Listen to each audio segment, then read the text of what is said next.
আমি বাংলা শিক্ষিকা হয়ে গেছি প্রিয়। Congratulation congratulation.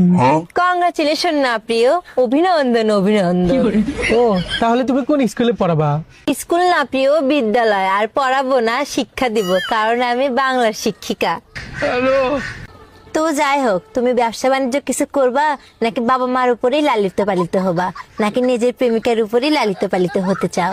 না না, আমি তোমাকে বিয়ে করে লাইফ পার্টনার বানাতে চাই। প্রিয়, ওইটা বিয়ে না, বিবাহ। আর লাইফ পার্টনার না, জীবন সঙ্গিনী। কারণ তুমি তো জানোই আমি বাংলার শিক্ষিকা। আরে ধুর, তুমি এগুলো বাদ দাও তো। তুমি আমার ফিলিং কে বোঝো, ফিলিং কে বোঝো। প্রিয়, ওইটা ফিলিং না, ভাবো না, কারণ আমি বাংলার শিক্ষিকা। আসলেই তুমি পাগল, তোমার মাথার সমস্যা হয়ে গেছে। পাগল না, অবোধ। আর মাথা না, মস্তিষ্ক। দেখ, তোমার সাথে ব্রেকআপ মানে ব্রেকআপ ব্রেকআপ। শোনো প্রিয়, ওইটাকে ব্রেকআপ না, সম্পর্কের ইতি বলে। কারণ আচ্ছা, তুমি কার চালাইতে পারো?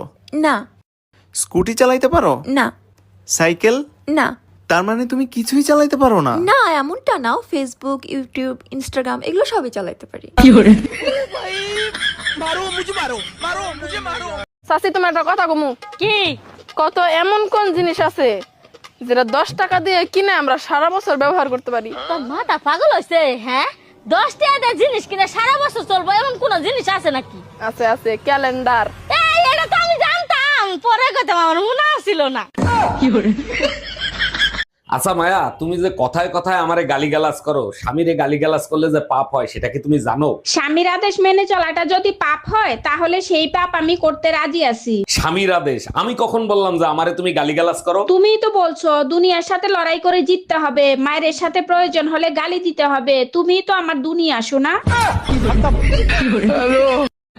হ্যালো গুগল, 2026 সালে ভাবছি নতুন কিছু করব। খুব ভালো চিন্তা ভাবনা, কিন্তু কয়লা ধুইলে তো ময়লা যায় না। আশপাশের ভাবিদের এখন আর ভালো লাগে না, তাই ভাবছি নতুন জায়গায় চলে যাব। নতুন জায়গায় গিয়ে লাভ নাই, ভাবিদের জুতোর বাড়ি, যেখানেই যাবি সেখানেই খাবি। হ্যালো দুলা ভাই, আপনি জানেন আমার বয়ফ্রেন্ড আছে, তারপর আপনি আমার জন্য ছেলে দেখছেন কেন? আরে ছোট গিন্নি, শাশুড়ি ছেলে দেখতে কইছে তাই ছেলে দেখছি। আর ছেলে দেখলেই কি বিয়ে হয়ে যায় নাকি? মা তো ছেলের ছবি দেখতে চাচ্ছে, যদি পছন্দ হয়ে যায় তাহলে তো বিয়ে দিয়ে দেবে। তুমি টেনশন নিও না, আবুলের ছবি পাঠিয়ে দিচ্ছি, তোমার মা দেখলে হার্ট অ্যাটাক করবে। আচ্ছা মায়া, এই শীত আসলেই যে দামি দামি বডি লোশন গুলো মাখো, এগুলো মেখে কোনো লাভ আছে? অবশ্যই লাভ আছে। দামি লোশন লাগাইলে নাক মুখ হাত পাও ফাটে না। আমার বাবা তো সবসময় আমাকে দামি দামি লোশন কিনে এনে দিত। বলো কি, তাই নাকি? 1 মিনিট দাঁড়াও।